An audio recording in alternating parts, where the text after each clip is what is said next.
The grand halls of Ashworth Manor had not echoed with wedding bells in 15 years, not since the first Duchess had been laid to rest beneath the ancient yew trees. Yet on this cold November evening in 1885, as fog rolled across the Yorkshire moors, the Duke of Ashworth stood at the altar once more. His bride, a woman half his age with eyes like winter frost, smiled serenely as the vicar pronounced them man and wife. But as their lips met in that sacred kiss, she leaned close to his ear and whispered words that would shatter everything he believed about the past. Your first wife's vow was never what you thought it was. I know the truth, and it will destroy you. Se você está escutando esta história, não esqueça de clicar no botão curtir, inscreva-se no canal e me diga nos comentários de qual parte do mundo você está ouvindo esta história. Quero saber o quão longe ela viajou. Eleanor Hartwell had always known her destiny. From the moment she drew her first breath in the sprawling estate of Hartwell House in Derbyshire, her path had been carefully laid out like the formal gardens that stretched beyond her nursery window. She was the eldest daughter of Viscount Hartwell, a man whose fortune came from coal mines and railway investments, and whose greatest ambition was to see his bloodline elevated into the highest echelons of British aristocracy. At 22, Eleanor possessed the kind of beauty that made heads turn at every social gathering. Her auburn hair caught the light like burnished copper, and her green eyes held an intelligence that made her governess nervous and her father proud.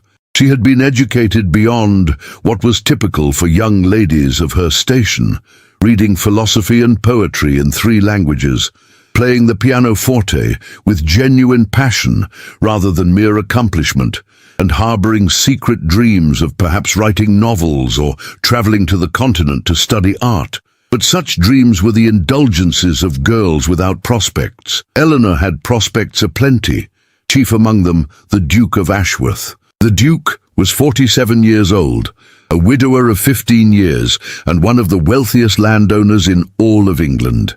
His estate in Yorkshire comprised thousands of acres. His London townhouse occupied an entire corner of Belgrave Square, and his lineage traced back unbroken to the Norman conquest.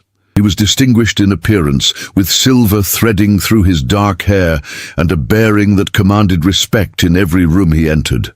When he had approached Viscount Hartwell with an offer for Eleanor's hand, her father had nearly wept with joy. Eleanor had met the Duke precisely 4 times before their engagement was announced. Each meeting had been carefully orchestrated, taking place in drawing rooms filled with chaperones and polite conversation. The Duke had been courteous, even kind, asking about her reading and listening with apparent interest to her opinions on Tennyson's latest work. He had never touched her beyond a formal handshake, never looked at her with anything resembling passion or warmth. He treated her with the same measured respect he might show a valuable painting he was considering for purchase. The engagement had been celebrated with a ball at Hartwell House that drew 300 guests. Eleanor had worn white silk and smiled until her cheeks ached, accepting congratulations from people who assured her she was the luckiest girl in England. The Duke had danced with her twice, holding her at a proper distance, his hand barely touching her waist. When he had departed that evening, he had kissed her gloved hand and told her he looked forward to their union with great anticipation. Eleanor had gone to her chambers and stared at herself in the mirror for a long time, wondering if the stranger looking back at her would disappear entirely once she became the Duchess of Ashworth. The months leading to the wedding passed in a blur of fittings and preparations. Eleanor's trousseau was assembled with military precision. Dozens of gowns, undergarments trimmed with Belgian lace, nightdresses so fine they were nearly transparent. Her mother supervised every detail with an intensity that bordered on mania, as though the correct selection of gloves might determine Eleanor's entire future happiness. During this time, Eleanor saw the Duke only occasionally. He came to Hartwell House for formal dinners, where he discussed politics with her father and railway investments with her uncle. He sent her gifts, a pearl necklace that had belonged to his grandmother, A first edition of Elizabeth Barrett Browning's sonnets, a pair of riding gloves in the softest leather. Each gift came with a brief note in his precise handwriting, expressing his pleasure in their approaching union. But there was something else in those notes, something Eleanor couldn't quite name, a formality that went beyond mere propriety, a distance that felt deliberate rather than accidental. And occasionally, in the middle of a sentence about the weather or the season, there would be a strange pause, as though he had started to write something else and thought better of it. Eleanor's younger sister, Charlotte, had no such reservations about the match. At 19, Charlotte possessed the same auburn hair as Eleanor, but lacked her sister's depth of character. She was pretty in a conventional way, accomplished in all the appropriate arts, and consumed with social ambition. She had been furious when the Duke had chosen Eleanor over her, despite being 3 years younger and, in her own estimation, far more suitable for the role of Duchess. "He only wants you because you're the eldest," Charlotte had hissed one evening as they prepared for yet another engagement dinner. "Father offered him the bigger dowry for you. It's all about money and lineage. He doesn't care about you at all." Eleanor had not responded, because she knew Charlotte was right. The Duke didn't care about her. He cared about producing an heir, about maintaining his estates, about fulfilling the duties of his position. She was a means to an end, carefully selected for her breeding, her education, and her ability to navigate the complex social world of the British aristocracy. But Eleanor had made her peace with this reality. She told herself that affection might grow with time, that respect and shared purpose could form the foundation of a satisfactory marriage. She reminded herself that she was fortunate, that thousands of women would trade places with her in an instant. She focused on the opportunities that would come with her new position, the ability to patronize artists and writers, to host salons where ideas could be exchanged, to perhaps make a difference in the lives of the tenant farmers on the Duke's vast estates. She did not allow herself to think about love. Love was for novels and poems, not for the daughter of a viscount marrying a duke. The wedding was set for the first Saturday in November, at the ancient church on the Ashworth estate. Eleanor would travel to Yorkshire a week before the ceremony, staying at the manor house as a guest before becoming its mistress. Her trunks were packed, her wedding dress hung in tissue paper, and her future stretched before her like a well-maintained road leading to a destination she had never chosen, but had always known she would reach. On her last evening at Hartwell House, Eleanor stood in the gallery where portraits of her ancestors lined the walls. She studied the faces of women who had come before her, women who had married for duty and alliance, who had produced children and managed households and died with their dreams locked away in private journals. She wondered if any of them had stood in this same spot, feeling the weight of expectation, pressing down like a physical force, wondering if there might have been another path. But there was no other path. Not for Eleanor Hartwell. Not for the future Duchess of Ashworth. The carriage that would take her to Yorkshire waited in the drive, horses stamping impatiently in the November chill. Eleanor took one last look at her childhood home, at the gardens where she had played as a girl, at the library where she had lost herself in books and dreams. Then she climbed into the carriage, arranged her travelling cloak around her, and set her face toward her destiny. She did not look back. Ashworth Manor rose from the Yorkshire moors like a medieval fortress, all grey stone and towering battlements, surrounded by ancient oaks that had witnessed centuries of history. Eleanor's first glimpse of her future home came as the carriage crested a hill in the fading afternoon light, and she felt her breath catch in her throat. It was magnificent and terrible all at once, beautiful in its austere grandeur, but utterly devoid of warmth. The Duke greeted her in the great hall with the same formal courtesy he had always shown. He kissed her hand, inquired about her journey, and introduced her to Mrs. Pemberton, the formidable housekeeper who would show her to her chambers. Eleanor noticed that he did not offer to escort her himself, and that his eyes seemed to look past her rather than at her, as though she were already a ghost haunting the halls of his home. Her chambers were in the east wing, a suite of rooms decorated in pale blue and gold, with windows overlooking the rose garden and the family chapel beyond. They were beautiful rooms, filled with fine furniture and expensive fabrics, but they felt cold, despite the fire blazing in the hearth. Mrs. Pemberton showed her the dressing room, the private sitting room, and finally the bedroom, with its enormous four-poster bed draped in silk. "The Duke's chambers are through that door," Mrs. Pemberton said, indicating a connecting door that Eleanor had not noticed. "Though His Grace rarely uses it, he prefers his own rooms in the west wing." Eleanor felt her cheeks flush, but she maintained her composure. "I see. Thank you, Mrs. Pemberton." The housekeeper's expression softened slightly. "You're not the first young lady to find Ashworth Manor intimidating, Miss Hartwell. The Stones hold a lot of history, but you'll grow accustomed to it in time." After Mrs. Pemberton departed, Eleanor stood at the window and watched the sun set over the moors, painting the sky in shades of amber and crimson.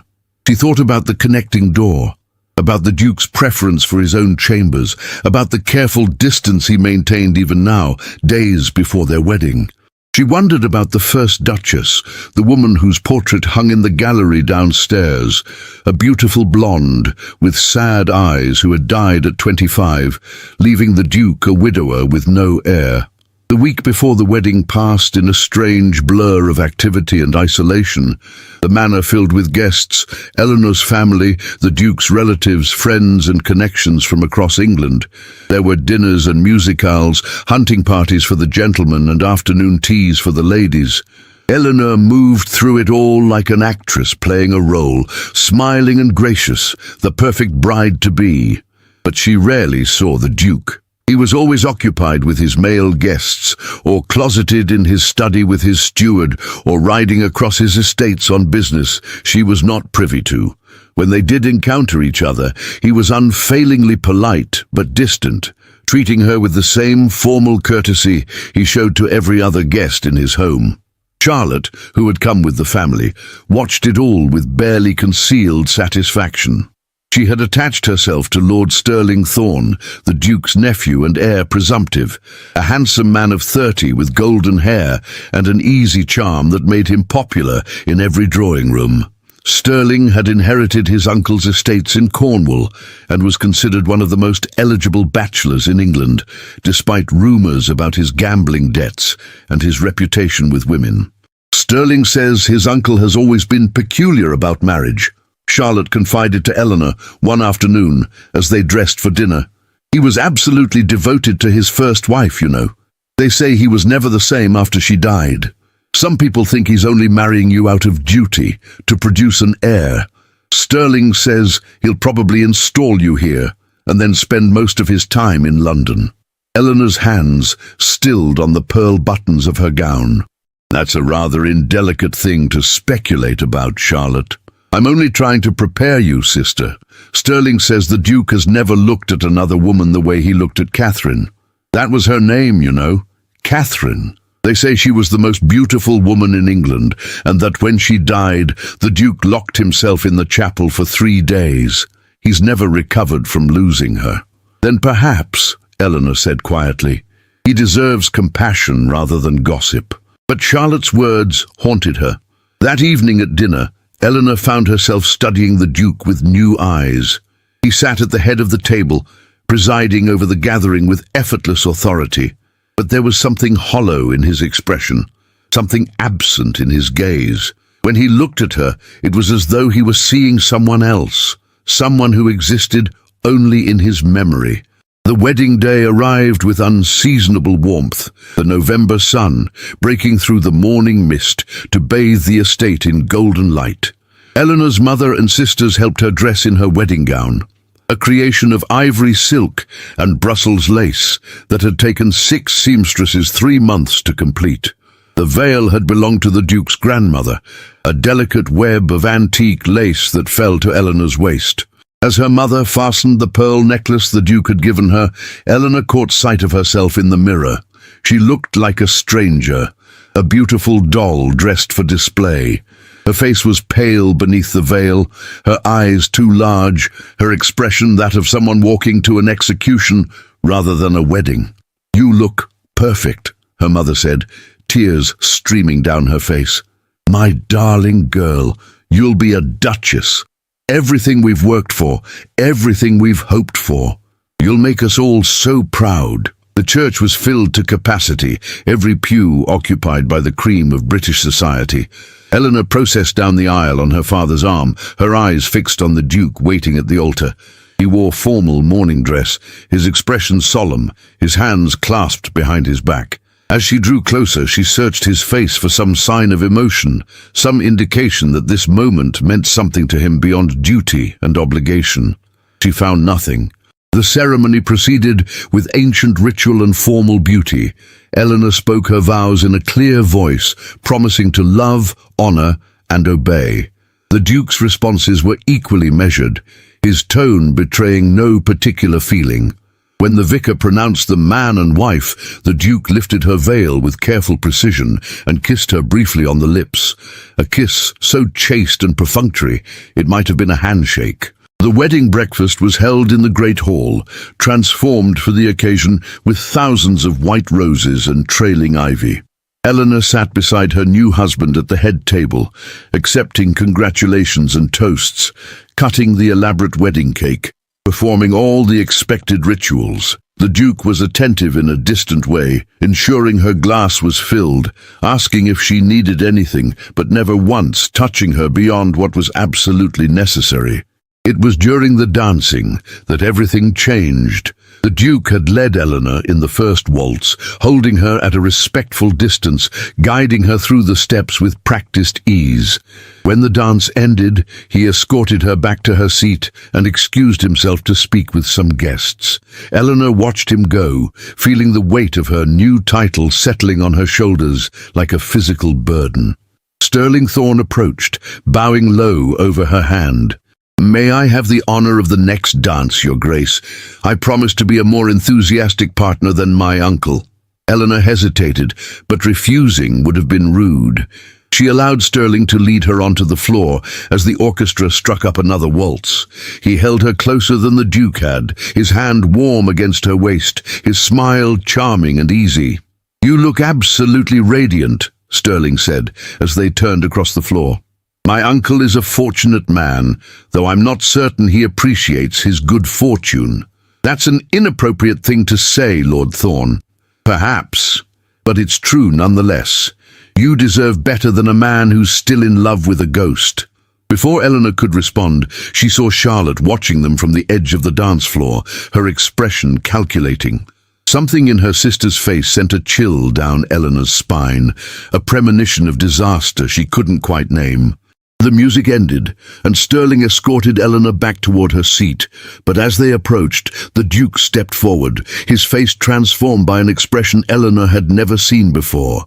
It was rage, pure and cold, his eyes blazing with fury. "How dare you?" the Duke said, his voice cutting through the chatter of the guests like a knife. The room fell silent, hundreds of faces turning toward them.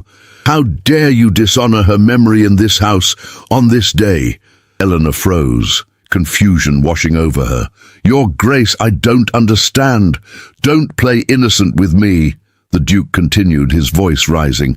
"I saw you, dancing with him, smiling at him, just as she did, just as Catherine did before she betrayed me." The words fell like stones into the silence. Eleanor felt the blood drain from her face as she realized what was happening. The Duke thought she was flirting with Sterling. He thought she was repeating some pattern from his past, some betrayal involving his first wife. "Your Grace," she said carefully, "I assure you, there was nothing improper. Nothing improper." The Duke laughed, a harsh, bitter sound. "I was a fool to think I could replace her, to think any woman could be trusted. You're all the same, beautiful and false and faithless." Eleanor's mother rushed forward, her face pale. "Your Grace, please, there's been some misunderstanding." But the Duke wasn't listening. He turned to Sterling, who stood frozen, his charming smile replaced by genuine shock. Get out of my house. Get out and take your scheming with you." "Uncle, I swear I meant no disrespect. Get out!" The Duke's roar echoed through the great hall. Sterling backed away, his face flushed with humiliation, and hurried toward the door. Charlotte followed him, casting one triumphant glance back at Eleanor before disappearing into the corridor. Eleanor stood in the center of the room, her wedding dress suddenly feeling like a costume, her veil like a shroud. Every eye was upon her, hundreds of guests witnessing her humiliation, her degradation, her complete and utter ruin. She could hear the whispers starting, the speculation, the scandal that would follow her for the rest of her life. The Duke turned to her, and for a moment she saw something flicker in his eyes, doubt, perhaps, or regret, but it vanished as quickly as it had appeared, replaced by cold fury. "This marriage," he said quietly, his words meant only for her but somehow carrying to every corner of the room, "was a mistake. I see that now. You will have your chambers and your allowance, but do not expect anything more from me. Do not expect affection or companionship or even basic courtesy. You are the Duchess of Ashworth in name only. In every way that matters, you are nothing to me." He turned and walked away, his footsteps echoing on the marble floor. The guests parted before him like a sea, and then he was gone, leaving Eleanor standing alone in her wedding dress, destroyed before she had even begun. Her father rushed to her side, his face grey with shock. "Eleanor, we must leave. We must get you away from here." But Eleanor couldn't move. She stood frozen, her mind unable to process what had just happened. She had done nothing wrong. She had danced with the Duke's nephew, as courtesy demanded. She had smiled politely, as she had been trained to do since childhood. And for this, she had been accused of betrayal, of faithlessness, of dishonoring the memory of a woman she had never met. Her mother was weeping, her sisters were staring in horror, and the guests were whispering behind their hands, already composing the letters they would write, the stories they would tell about the Duke of Ashworth's disastrous second wedding. Eleanor felt something crack inside her, some fundamental belief in justice and reason and the basic decency of the world. She had played by all the rules, had done everything expected of her, had sacrificed her own dreams and desires for the sake of duty and family honor. And this was her reward: public humiliation, rejection, a marriage that was over before it had even begun. She turned to her father, her voice surprisingly steady. "Take me away from here. Take me somewhere he'll never find me. I never want to see Ashworth Manor again." The journey to London passed in a blur of tears and shock. Eleanor's father had bundled her into a carriage within the hour, her wedding dress still on, her veil torn and crumpled in her lap. Her mother had wanted to stay, to try to reason with the Duke, to salvage something from the disaster, but Viscount Hartwell had been adamant. They would leave immediately before the scandal could deepen further. Charlotte had not returned to the carriage. She had disappeared with Sterling Thorne, and Eleanor knew, with a sick certainty, that her sister had somehow orchestrated the entire catastrophe. The calculating look on Charlotte's face, her whispered confidences about the Duke's devotion to his first wife, her sudden attachment to Sterling, it had all been deliberate, designed to create exactly the scene that had unfolded. But knowing Charlotte's role in her destruction did nothing to ease Eleanor's pain. She had been humiliated before the entire aristocracy of England. Her reputation was in ruins. Her marriage was a sham, and she had nowhere to go, no future beyond the disgrace that would follow her for the rest of her life. When they reached London, her father took her not to the family's townhouse in Mayfair, but to a modest residence in Bloomsbury, a neighbourhood favoured by artists and intellectuals rather than the aristocracy. Eleanor was too exhausted to question the decision. She allowed herself to be led inside, up a narrow staircase, and into a sitting room filled with books and paintings and comfortable, worn furniture. A woman rose from a chair by the fire, and Eleanor recognized her immediately. Aunt Agatha, her father's elder sister, a spinster of 60, who had scandalized the family 30 years ago by refusing an advantageous marriage and choosing instead to live independently on her modest inheritance. Eleanor had met her only a handful of times, at family gatherings, where Agatha was tolerated but never truly welcomed. "Good Lord," Agatha said, taking in Eleanor's disheveled appearance and tear-stained face. "What has that pompous fool done to you?" Eleanor's father explained the situation in terse sentences, his voice shaking with rage and humiliation. Agatha listened without interruption, her expression growing darker with each detail. When he finished, she turned to Eleanor and took her hands. "My dear girl," she said gently, "you will stay here with me for as long as you need. Your father will handle the legal matters, but you need time to recover, to think, to decide what you want from your life." "What I want doesn't matter," Eleanor said dully. "I'm ruined. No one will receive me. I'll be a social pariah for the rest of my life." "Nonsense," Agatha said briskly. "You'll be a 9-day wonder, and then society will find some other scandal to obsess over. But more importantly, you need to ask yourself whether you actually care what society thinks, whether you want to spend the rest of your life trying to please people who would destroy you for the entertainment value." Eleanor stared at her aunt, unable to process this radical suggestion. Of course she cared what society thought.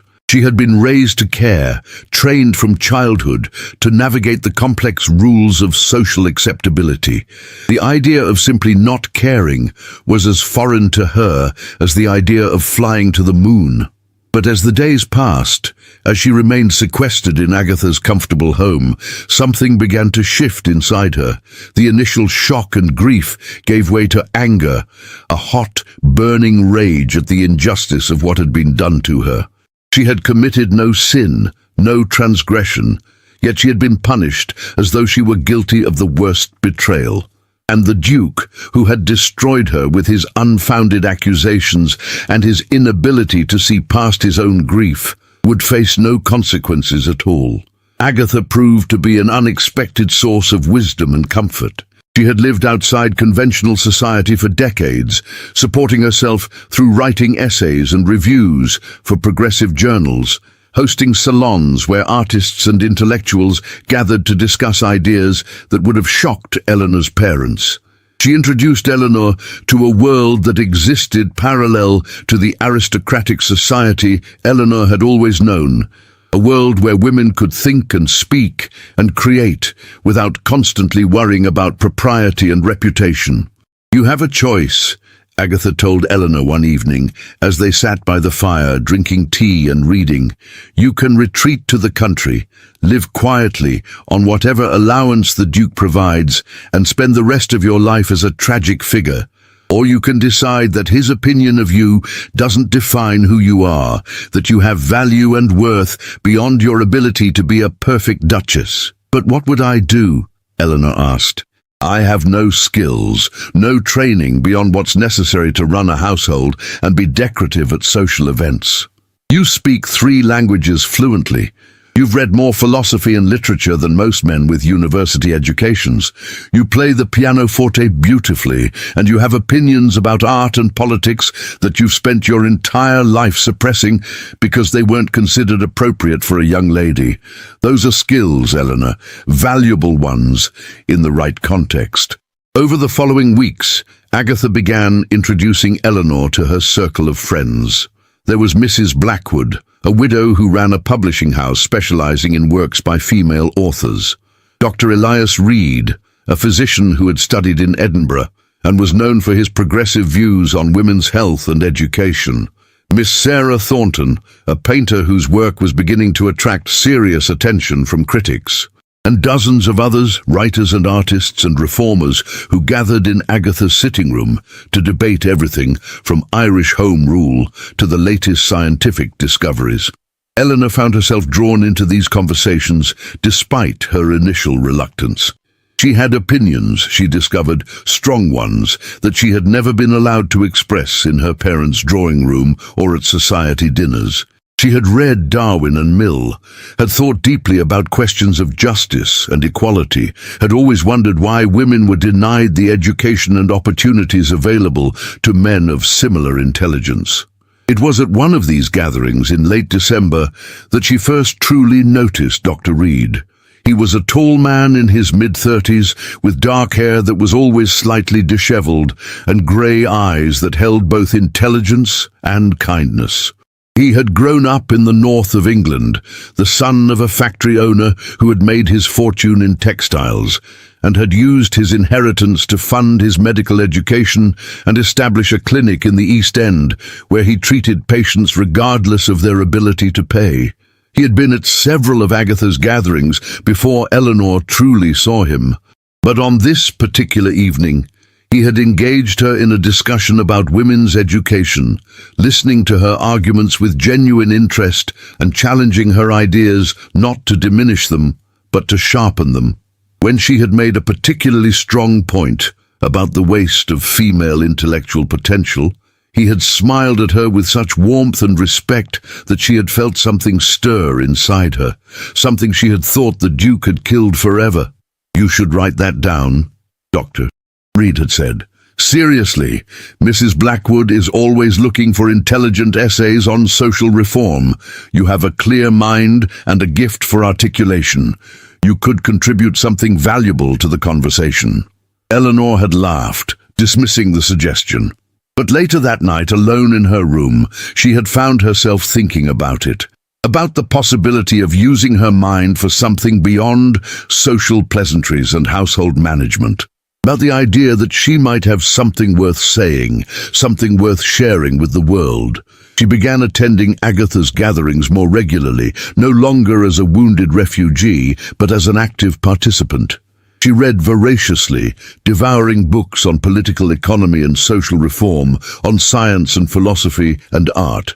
She began writing, tentatively at first, short essays exploring ideas that had always fascinated her, but that she had never been allowed to pursue. Dr. Reed became a regular presence in her life. He would arrive at Agatha's house with books he thought Eleanor might enjoy, or with invitations to lectures at the Royal Society or exhibitions at the National Gallery.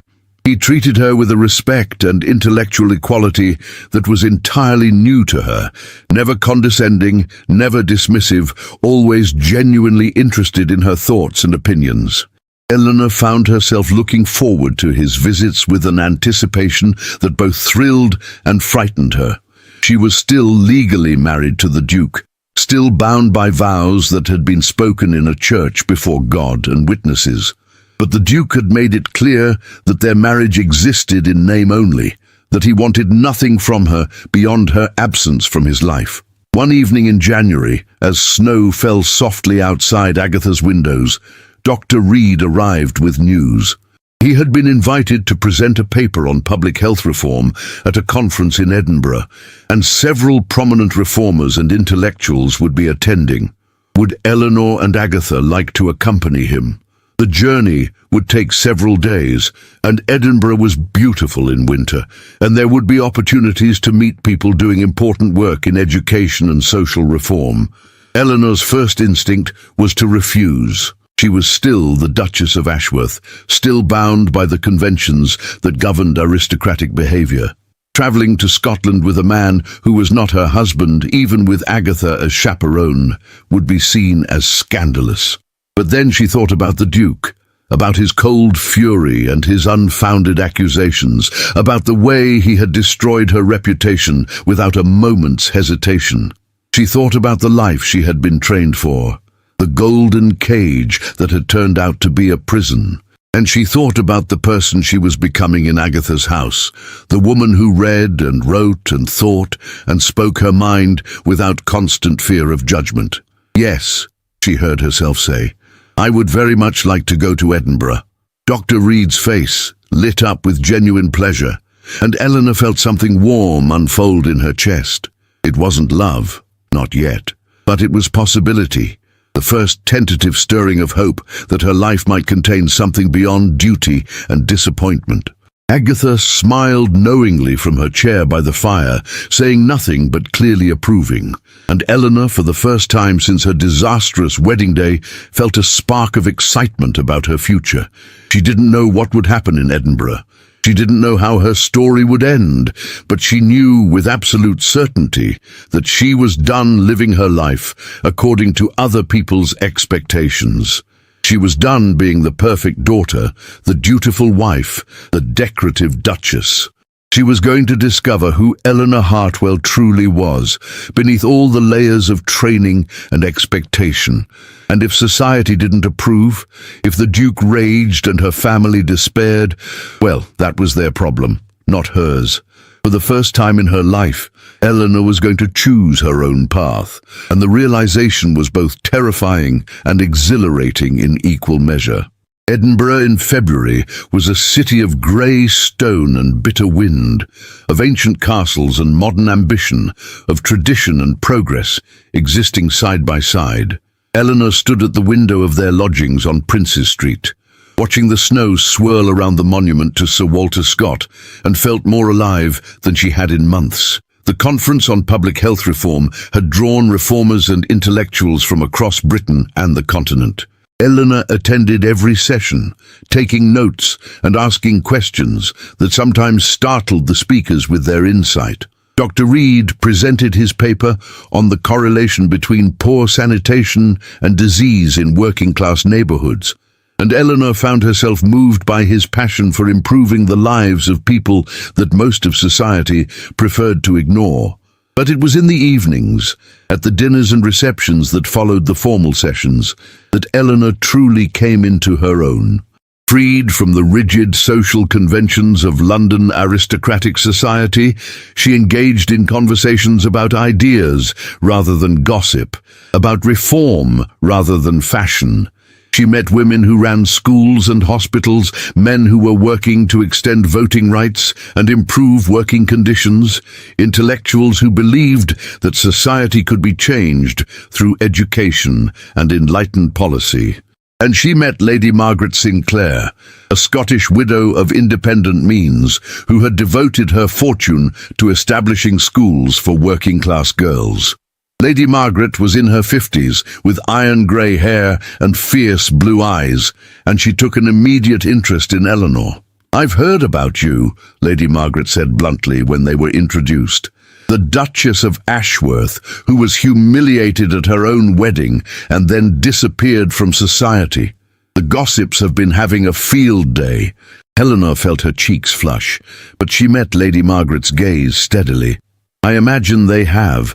Scandal is always more entertaining than truth." "And what is the truth?" "That I was accused of something I didn't do by a man who couldn't see past his own grief and bitterness, and that I decided I would rather live in obscurity than spend my life trying to appease someone who had already decided I was guilty." Lady Margaret smiled approvingly. "Good. You have backbone. That's rare in young women of your class. Most of them would have retreated to the country and spent the rest of their lives embroidering cushions and feeling sorry for themselves." Over the course of the week, Eleanor and Lady Margaret spent considerable time together. The older woman shared her experiences of widowhood and independence, of the freedom that came from no longer caring about society's approval.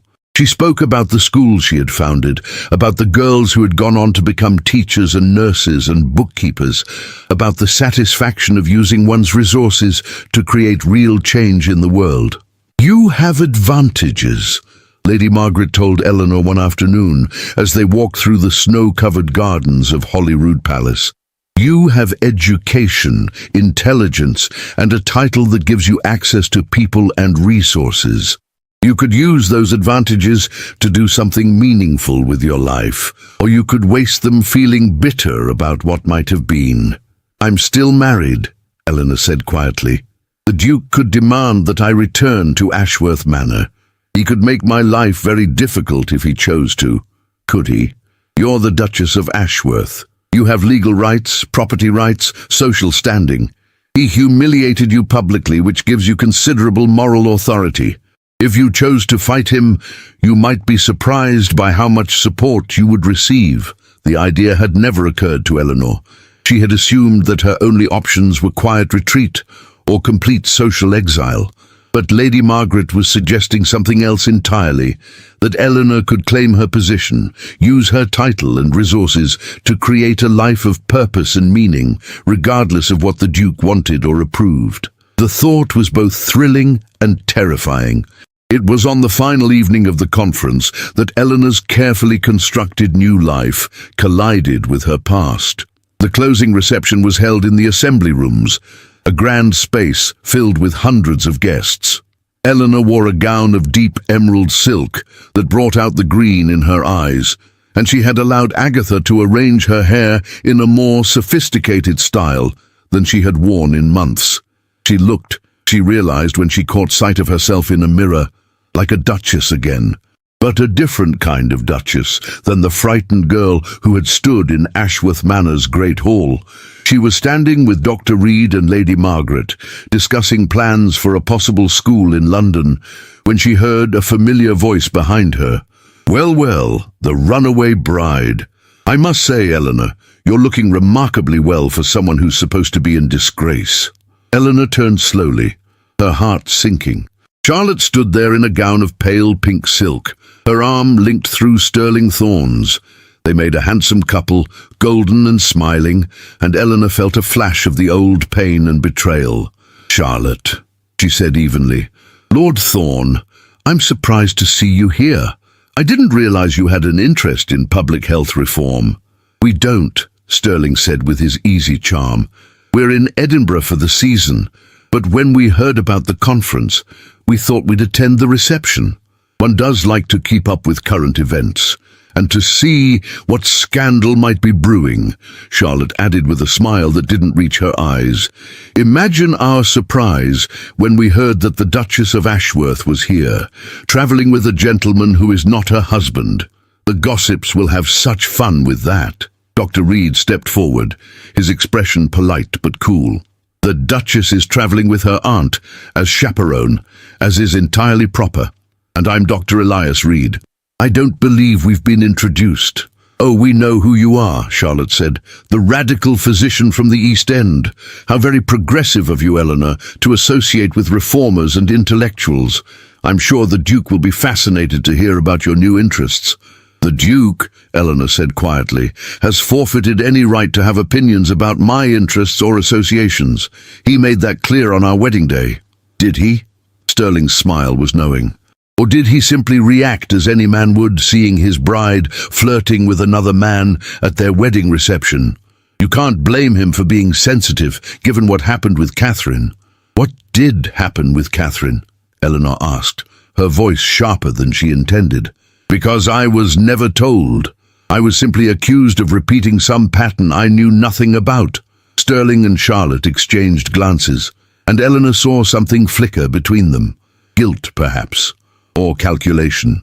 "Catherine fell in love with someone else," Sterling said finally. "She was going to leave my uncle, to run away with a man she'd met in London. But before she could, she fell ill. She died of fever, and my uncle convinced himself that her illness was divine punishment for her intended betrayal. He's never forgiven her, and he's never forgiven himself for not seeing the signs earlier." Eleanor felt the pieces clicking into place. The Duke's obsessive devotion to his first wife's memory, his fury at seeing Eleanor dance with Sterling, his inability to trust or believe in her innocence. He had been living with ghosts for 15 years, and he had projected all his pain and betrayal onto her. "That's tragic," she said quietly, "but it doesn't excuse what he did to me. I am not Catherine. I was guilty of nothing except trying to be polite to his nephew at my own wedding."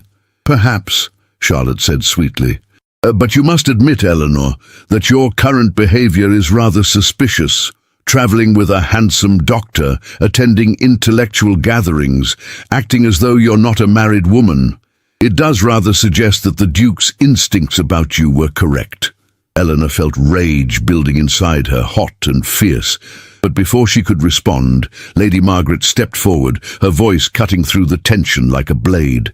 "I'm Lady Margaret Sinclair," she said coldly, "and I've known the Duchess of Ashworth for less than a week, but I can tell you with absolute certainty that she is a woman of impeccable character and considerable intelligence, which is more than I can say for people who spread malicious gossip and attempt to destroy reputations for their own entertainment." Charlotte's face flushed, and Sterling looked uncomfortable. But before either could respond, Dr. Reed spoke, his voice calm but firm.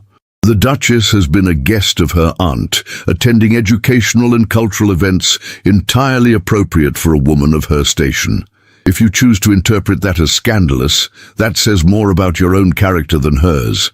Now, if you'll excuse us, we were having a conversation about establishing schools for working-class children. I doubt that's a topic that would interest you. He offered his arm to Eleanor, and she took it gratefully, allowing him to guide her away from Charlotte and Sterling. Lady Margaret followed, and Agatha appeared from somewhere in the crowd, her expression fierce. "Vultures," Agatha muttered, "circling for scraps of scandal. Don't let them upset you, Eleanor. They're not worth your anger." But Eleanor was upset, not because of Charlotte's malice, but because of what Sterling had revealed about Catherine. The Duke had been living with unresolved grief and betrayal for 15 years, and he had destroyed Eleanor's life because she had inadvertently triggered all his old pain. She felt Dr. Reed's hand tighten on her arm, steadying her. "Are you all right?" he asked quietly. "Yes," she said, and realized it was true. "I'm angry, but I'm all right.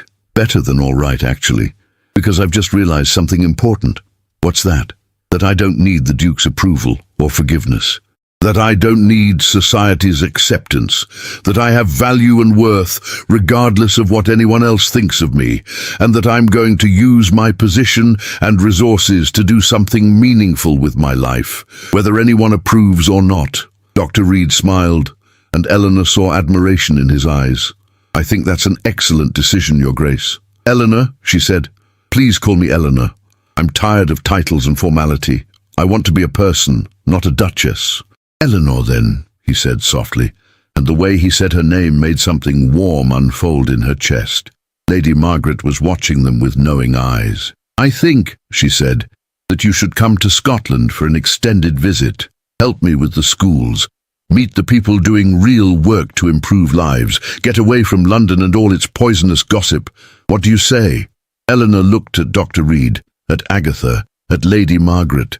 These people, who had known her for mere weeks or months, had shown her more respect and genuine care than the Duke had in all their formal courtship. They saw her as a person with thoughts and opinions and value, not as a decorative object or a means to an heir. "Yes," she said, "I would like that very much." The rest of the evening passed in a blur of conversation and planning. Eleanor met more reformers and educators, exchanged ideas about curriculum and funding, and felt her mind expanding with possibilities. When Dr. Reed asked her to dance, she accepted without hesitation, and as they moved across the floor, she realized that she felt no guilt, no shame, no fear of judgment. She was done living her life according to other people's rules. She was done being the victim of the Duke's unresolved grief. She was done apologizing for existing, for having thoughts and opinions, for wanting more from life than a title and an empty marriage. As the evening ended and they prepared to return to their lodgings, Eleanor caught sight of Charlotte and Sterling watching her from across the room. Charlotte's expression was calculating, and Eleanor knew that her sister would waste no time spreading word of Eleanor's behavior in Edinburgh. The gossip would reach London within days, and eventually it would reach the Duke. But Eleanor found that she didn't care. Let them gossip. Let the Duke rage. She had discovered something more valuable than social approval or aristocratic respectability. She had discovered herself, and she was not going to give that up for anyone. Spring came to Scotland with a gentleness that surprised Eleanor. The harsh winds of winter gave way to soft rains and tentative sunshine, and the hills around Edinburgh turned green with new growth. Eleanor had been in Scotland for 3 months, working with Lady Margaret on the schools and discovering a sense of purpose she had never known existed. She spent her days visiting classrooms, meeting with teachers, and helping to develop curriculum that would give working-class girls the education they needed to support themselves. She wrote essays on education reform that Mrs. Blackwood published in her journal, essays that were beginning to attract attention from other reformers. And she spent her evenings in Lady Margaret's drawing room, engaged in conversations about politics and philosophy and social change, with people who valued her mind as much as her title.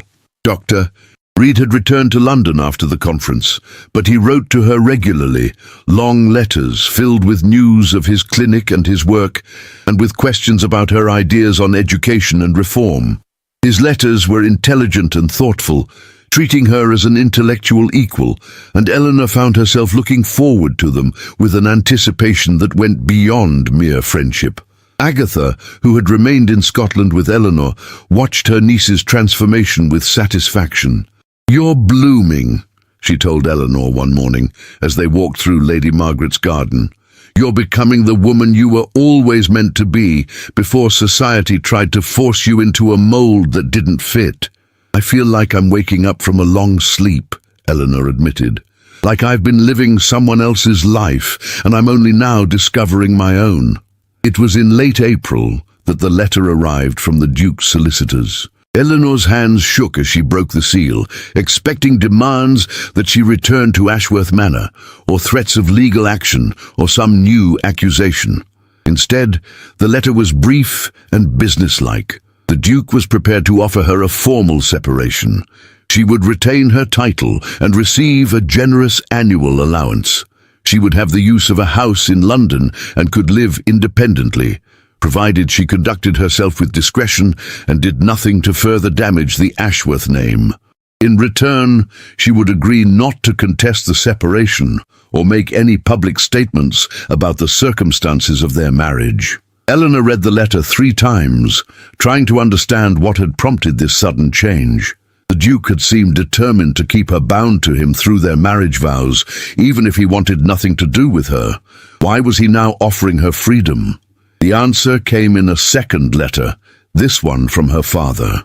Charlotte and Sterling Thorne had become engaged. The wedding was planned for June, and it would be a grand affair, with all of society in attendance. But there was a complication. The scandal of Eleanor's disastrous wedding was still fresh in people's minds, and Charlotte's engagement to the Duke's nephew was raising eyebrows. Some people were suggesting that Sterling and Charlotte had been involved even before Eleanor's wedding, that they had somehow engineered the disaster for their own benefit. To quiet the gossip, the Duke had agreed to the separation. It would demonstrate that he bore Eleanor no ill will, that the breakdown of their marriage was a private matter rather than a public scandal, and it would allow Charlotte and Sterling to marry without the shadow of Eleanor's humiliation hanging over them. Eleanor set down the letter and laughed, a sound that held both bitterness and relief. So her freedom was to be a gift from Charlotte, a byproduct of her sister's social ambitions. It was fitting in a way. Charlotte had destroyed Eleanor's first attempt at a conventional life, and now she was inadvertently giving Eleanor the opportunity to create a new one. "What will you do?" Agatha asked when Eleanor showed her the letters. "I'll accept the separation," Eleanor said without hesitation. "I'll take the house in London and the allowance, and I'll use them to do something meaningful. I'll work with Mrs. Blackwood on the journal. I'll help Lady Margaret expand the schools. I'll write and think and live the life I choose, not the life that was chosen for me." "And Dr. Reed?" Eleanor felt her cheeks warm. "What about him? Don't play coy with me, child. I've seen the way you light up when his letters arrive, and I've seen the way he looks at you like you're the most fascinating person he's ever met. I'm still married, Aunt Agatha. A separation isn't a divorce.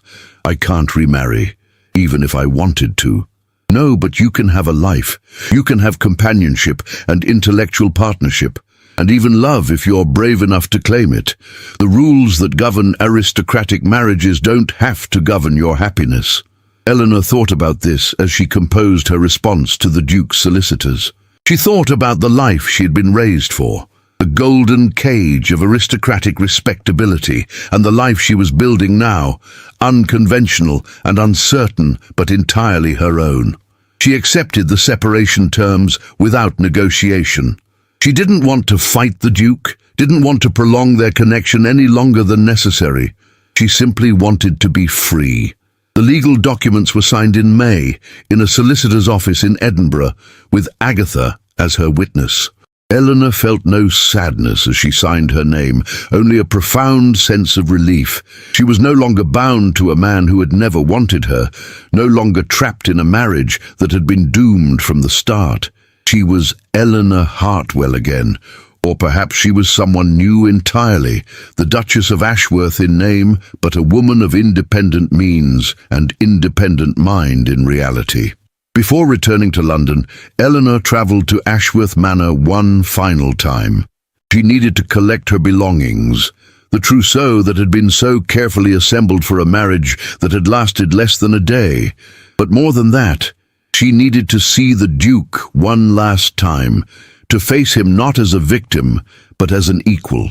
The manor looked exactly as it had on her wedding day, grey stone and ancient oaks, beautiful and austere. But Eleanor felt no fear as she climbed the steps to the great door. She was not the frightened girl who had arrived here 6 months ago.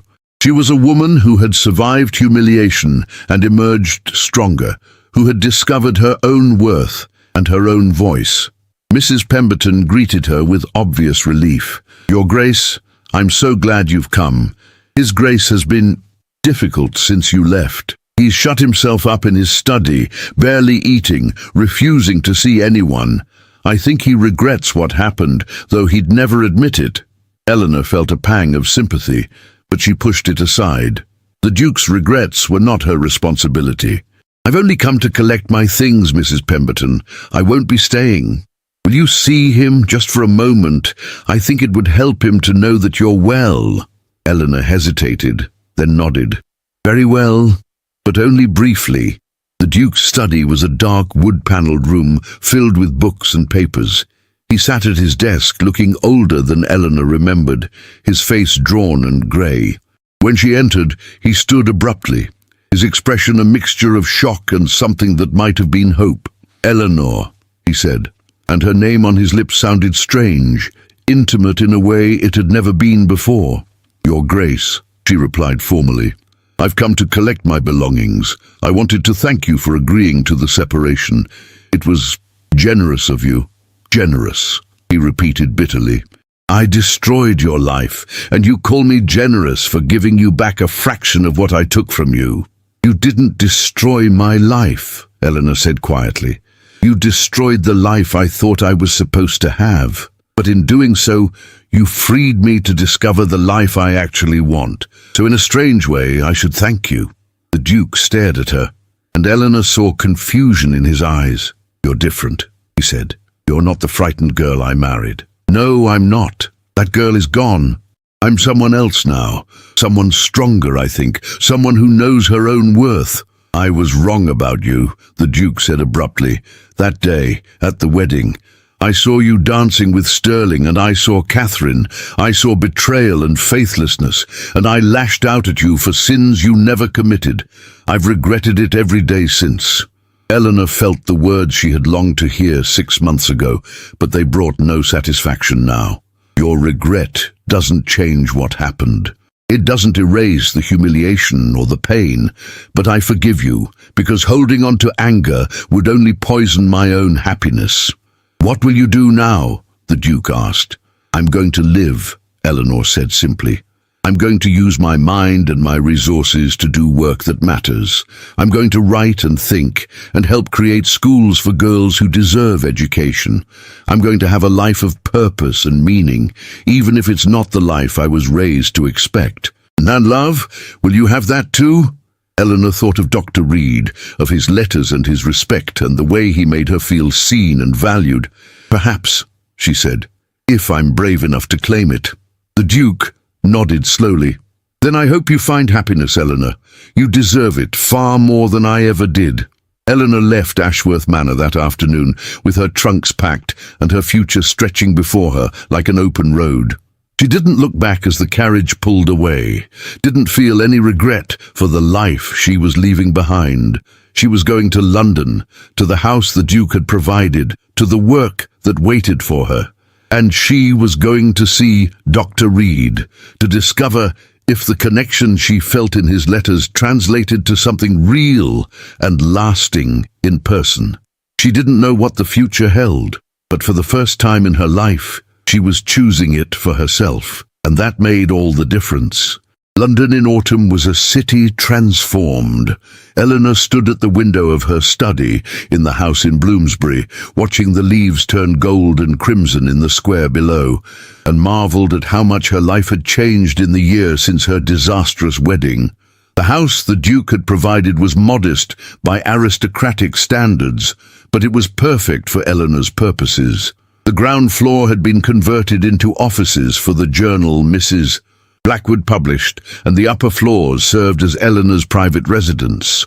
The walls were lined with books, the rooms filled with comfortable furniture, and the constant bustle of intellectual activity. Eleanor had thrown herself into her work with a passion that surprised even her.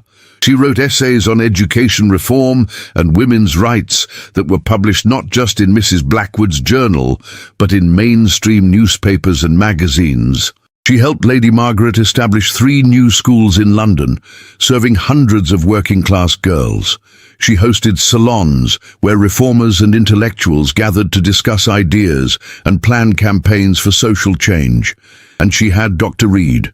Their relationship had evolved slowly, carefully, both of them aware of the complications created by Eleanor's legal status as a married woman.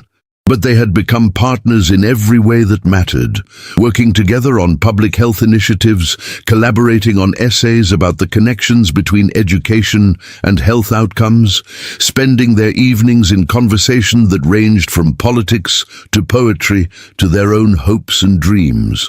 Society disapproved, of course. Eleanor's name was still occasionally mentioned in gossip columns, usually in tones of scandalized fascination. The Duchess of Ashworth, living independently, working like a common woman, associating with radicals and reformers. It was shocking, improper, utterly inappropriate for someone of her station. Eleanor found that she didn't care. She had discovered something more valuable than social approval. She had discovered purpose and community, and the deep satisfaction that came from using her abilities to make a real difference in the world. On a crisp October afternoon, Eleanor was working in her study when Mrs. Pemberton was announced. Eleanor was surprised to see the Duke's housekeeper, but she greeted her warmly and offered tea.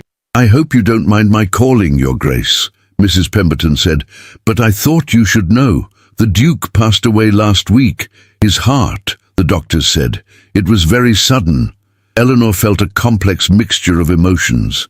Sadness for a life that had been consumed by grief and bitterness. Relief that she was finally, truly free, and a strange gratitude for the man who had, however inadvertently, given her the opportunity to discover who she really was. "Thank you for telling me," Eleanor said quietly. "I'm sorry for your loss. I know you cared for him. He left you something," Mrs. Pemberton said, producing a sealed letter. "He asked me to deliver it personally if anything should happen to him." Eleanor broke the seal with trembling fingers and read the Duke's final words to her. The letter was brief, written in his precise handwriting, and it contained something she had never expected. An apology, full and unreserved, and an acknowledgement that she had been the best thing that could have happened to him, if only he had been capable of seeing it. He had left her Ashworth Manor and the bulk of his estate. Sterling, as his nephew and heir, would inherit the title, but the property and fortune would be Eleanor's, to use as she saw fit. Eleanor set down the letter and laughed, a sound that held both tears and joy. The Duke had given her everything she needed to do the work she cared about on a scale she had never imagined possible. The schools could be expanded across England. The journal could reach a wider audience. The reforms she and her colleagues dreamed about could become reality. "What will you do?" Mrs. Pemberton asked. "I'm going to turn Ashworth Manor into a school," Eleanor said, the idea forming even as she spoke.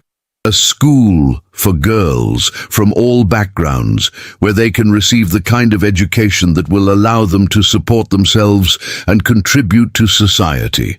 It's what the Duke should have done with his wealth and position, and it's what I'm going to do now.